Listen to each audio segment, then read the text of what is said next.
नमस्कार व्यूअर्स, आपका स्वागत है रेडियो द्वारका में। आज हम आए हुए हैं नोएडा में और हम लोग बैठे हुए हैं इस समय नर्चरिंग वेल्थ के ऑफिस में और मेरे साथ हैं डॉक्टर कुमार गौरव।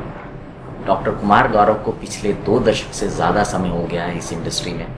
अलग अलग पोर्टफोलियो संभाले इन्होंने और आजकल लोगों की वेल्थ मैनेज कर रहे हैं और ख़ास तौर पर रिटायरमेंट प्लानिंग पे इनका फोकस बहुत रहता है। डॉक्टर कुमार गौरव, आपका बहुत बहुत स्वागत है। धन्यवाद। डॉक्टर कुमार गौरव, अभी ICICI प्रूडेंशियल म्यूचुअल फंड की एक नई स्कीम आई है, हाउसिंग अपॉर्चुनिटीज फंड। जी, आपके एक्सपीरियंस के हिसाब से आपको क्या लगता है कि ये किस तरह की फंड रह सकता है फ्यूचर में, और इसमें किस तरह के जो कैटेगरी के इन्वेस्टर्स की अगर मैं बात करूं उनके लिए ज़्यादा सुटेबल रहेगा? विशाल जी, हाउसिंग अपॉर्चुनिटीज फंड एक थीमेटिक फंड है। पहले इस फंड को समझ लेते हैं। देखिए, एक थीमेटिक फंड मल्टीपल सेक्टर्स को मिला के बनाया जाता है, और जब हम हाउसिंग अपॉर्चुनिटीज की बात करते हैं तो इसमें 3-4 सेक्टर आ गए। आप देखो, सबसे प्राइम सेक्टर हाउसिंग का रियल एस्टेट डेवलपर्स होता है। दूसरा बैंकिंग या फाइनेंस सेक्टर होता है, क्योंकि वो लोन देते हैं तभी हम घर के खरीदने की योजना बनाते हैं या डेवलपर्स अपना प्रोजेक्ट लॉन्च करते हैं। तीसरा, जो घर के अंदर इक्विपमेंट्स यूज होते हैं, सैनिटरी वेयर है, सीमेंट है, मेटल्स है, स्टील सेक्टर है, ये सारी इंडस्ट्रीज एक थीम में इनबिल्ट रहती है। तो ये सब मिला के मल्टी सेक्टोरल फंड को एक थीमेटिक फंड का नाम दिया गया है, जिसका नाम है हाउसिंग अपॉर्चुनिटीज फंड। अब इसका अगर प्रोस्पेक्ट्स और आगे आने वाले भविष्य में इसके परफॉर्मेंस की बात करें तो आपको हाउसिंग सेक्टर को समझना पड़ेगा।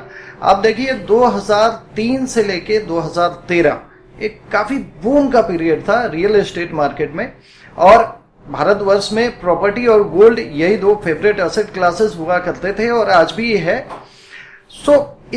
इस दशक में प्रॉपर्टी मार्केट इतना ज्यादा बूम फेज में था कि डेवलपर्स एक के बाद एक अपने प्रोजेक्ट्स को लॉन्च कर रहे थे।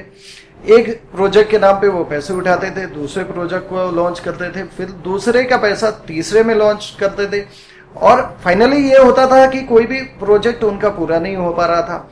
फिर there was a over supply situation, जिसमें जो डिमांड बन रही थी वो तो एंड यूजर की डिमांड थी। डिमांड कम हो गया और सप्लाई बहुत ज्यादा हो गया। 2013 टू 2020 ये जो अगला दशक रहा है, ये बिल्कुल डल फेज हो गया रियल एस्टेट मार्केट में। हमने कितने डेवलपर्स को बैंकरप्ट होते देखा, कितने प्रोजेक्ट्स बीच में झूल रहे, कितने लोगों के पैसे फंसे रहे। So there was nothing significant going on in this sector. और फिर आया 2020 का कोरोना पीरियड। इस समय फिर से ये जो सेक्टर है रिवाइवल की तरफ आने लगा। लोगों को वर्क फ्रॉम होम मिलने लगा, जिसमें उनका घर के ऊपर और ज्यादा आकर्षण गया। उन्हें लगा कि नहीं, घर बड़ा होना चाहिए, उसमें एक ऑफिस का कमरा होना चाहिए, ऑफिस स्पेस होना चाहिए, प्लस डिस्पोजेबल कैश काफी ज्यादा होने लगा। इससे अफोर्डेबिलिटी भी बढ़ी। तो अब कोई भी सेक्टर अगर 5 सालों तक अंडर परफॉर्म करता है तो वो एक स्टेबलाइज की सिचुएशन में आ जाता है, उसके प्राइसेस, वैल्यूएशन वगैरह काफी नॉर्मलाइज हो जाते हैं। अब हम जिस फेज में है, आगे आने वाला 5 साल काफी बेहतर लग रहा है हाउसिंग अपॉर्चुनिटीज को देखते हुए। इसमें जो गवर्नमेंट ऑफ इंडिया के जो प्रोजेक्ट्स आ रहे हैं या जो पॉलिसीज बन रही है, वो भी इस सेक्टर को फेवर कर रही है। जैसे प्रधानमंत्री आवास योजना है, या बजट में जो इंफ्रास्ट्रक्चर डेवलपमेंट की बात कही गई है, this all are going to boom. Plus जो लोन के रेट्स हैं वो काफी सस्ते हैं, लोगों की अफोर्डेबिलिटी बढ़ी है। देखिए, बहुत सारे लोग इसलिए भी कंफ्यूज्ड होंगे कि अगर हमें हाउसिंग सेक्टर में ये पैसे लगाने हैं तो क्यों ना किसी रियल एस्टेट डेवलपर के एक फ्लैट को एक प्रोजेक्ट में पैसे लगा दिए जाए, क्यों इस म्यूचुअल फंड में लगाए। तो इसमें काफी बुनियादी फर्क है। इसमें जो जिन लोगों का निवेश होने वाला है वो ये ना समझे कि किसी पर्टिकुलर डेवलपर के अंदर पैसा लगा रहे हैं, किसी एक प्रॉपर्टी में पैसा लगा रहे हैं। इनके पैसे मल्टी डेवलपर्स में डाइवर्सिफाई होने वाले हैं, और खाली रियल एस्टेट में नहीं, इनके पैसे जो बैंकिंग या फाइनेंस सेक्टर के मल्टीपल कंपनीज हैं, जो large cap, mid cap, small cap में स्टैगर्ड हैं, इनमें भी निवेश होने वाले हैं। प्लस सीमेंट, स्टील वगैरह हर जगह इनका निवेश होने वाला है।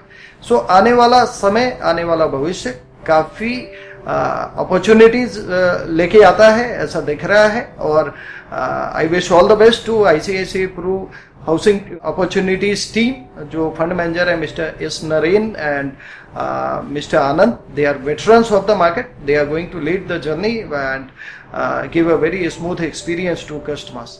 So that's my take on housing opportunities fund. Thank you.